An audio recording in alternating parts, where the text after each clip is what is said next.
Naku, salamat po, Ate Tessie. Thank you po.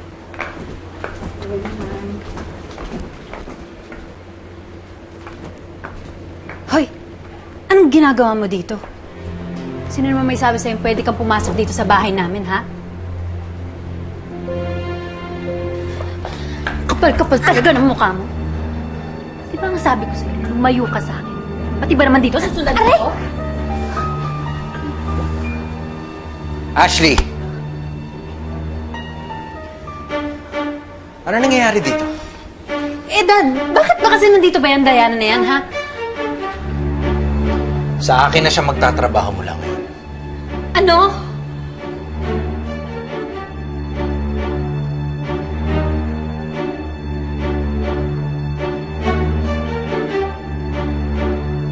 Ano pong ibig sabihin niya na dito na magtatrabaho si Diana?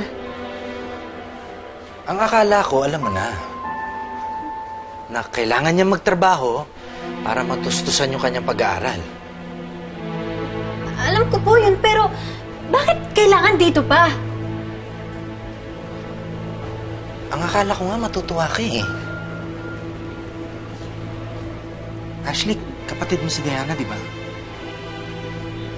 Ayaw mo naman na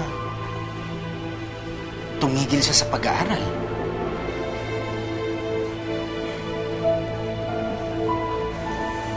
Akala ko po kasi, Ate, sana naman pumayag ka.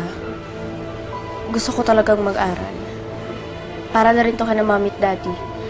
Ayoko maging pabigat ang pag-aaral ko sa kanila.